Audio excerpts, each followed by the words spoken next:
Chapter 15 Individuality. Indeed, to believe that we are one is a joke made in very bad taste.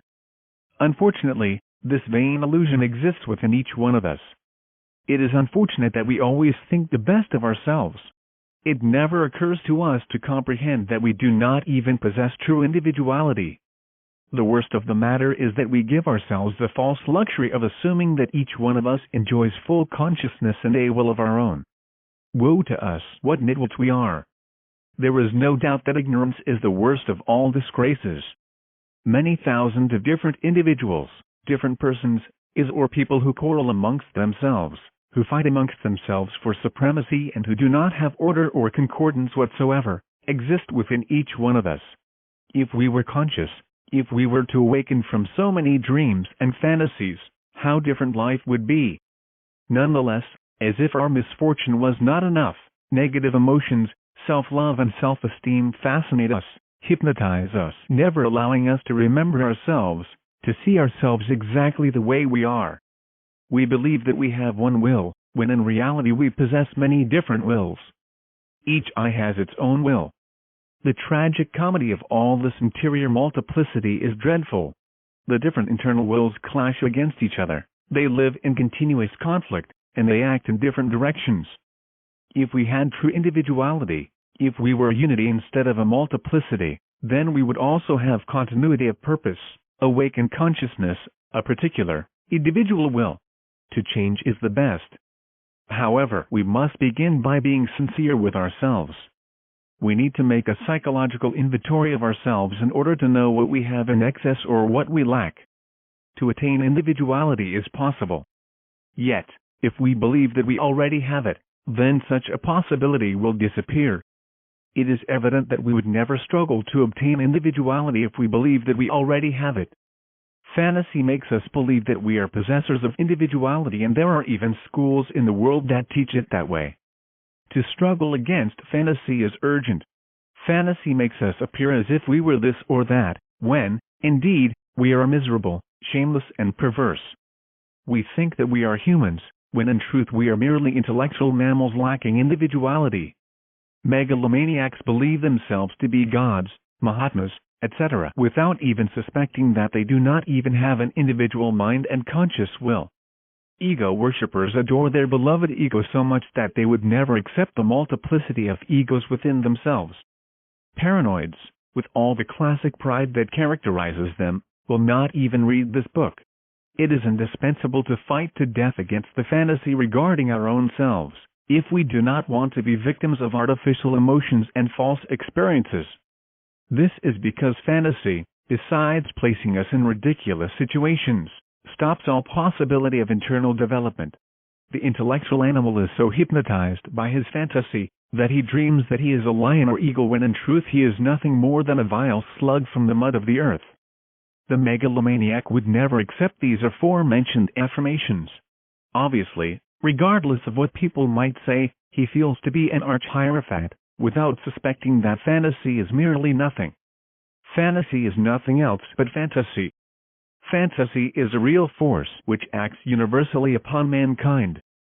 It keeps the intellectual humanoid in a state of sleep, hypnotic state, causing him to believe that he is already a human being, that he possesses true individuality, a will, awakened consciousness and a mind of his own, etc. When we think that we are one, we cannot move from where we are within ourselves. Thus, we remain stagnant, and lastly, we degenerate, we devolve. Each one of us is situated in a determined psychological phase. We cannot remove ourselves from within this psychological state unless we directly discover all those persons or who lie within our own person. It is clear that only through inner self-observation shall we be able to see the people who live in our psyche and who we need to eliminate in order to achieve a radical transformation. This perception, this self-observation, fundamentally alters all the mistaken concepts that we had regarding ourselves. Thus, as an outcome, we witness the concrete fact that we do not possess true individuality. Therefore, As long as we do not observe ourselves, we will then live in the illusion that we are one, and consequently our life will be a mistake. To correctly relate with our fellowmen would be impossible as long as we do not perform an internal change in the very core of our psyche. Any internal change demands the previous elimination of these that we carry within. We cannot by any means eliminate such as if we do not internally observe them. Those who consider themselves one, those who think the best of themselves, those who would never accept the doctrine of the many, will never desire to observe theirs. Therefore, within them, any possibility of change will be impossible. It is not possible to change if one does not eliminate. Yet, whosoever considers himself a possessor of individuality, even if he would accept that he must eliminate, would indeed ignore what it is that he must eliminate. Nonetheless, we must not forget that whosoever believes himself to be one will deceive himself, thinking that he does know that which he must eliminate. Yet, indeed, he does not even know that he does not know. He is a learned ignoramus. We need to de-egotize ourselves so we can individualize ourselves. However, to de-egotize is impossible for the one who thinks that he possesses individuality. Individuality is 100% sacred. Rare are those who have it. Nevertheless, everyone thinks they have it.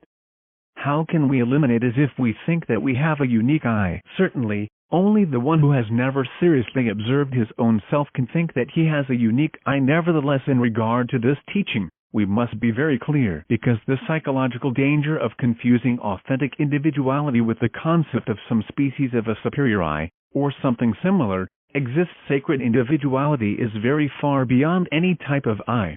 Sacred individuality is what it is, what it has always been, and what it shall always be. Legitimate individuality is the being. The reason for the being to be is to be the being himself. Distinguished between the being and the I. Those who confuse the I with the being have certainly never observed themselves seriously. As long as the essence, the consciousness, is bottled up within all of that conjunction of is that we carry inside, radical change will be something more than impossible. Chapter 16, the Book of Life. A person is what his life is.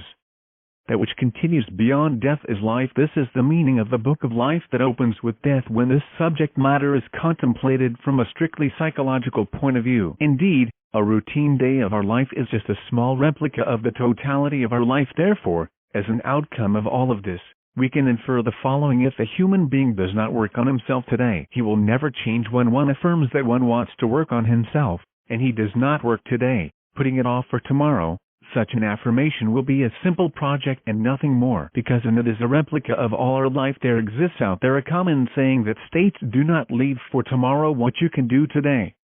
If a human being says, I will work on myself tomorrow, then he will never work on himself, because there will always be a tomorrow.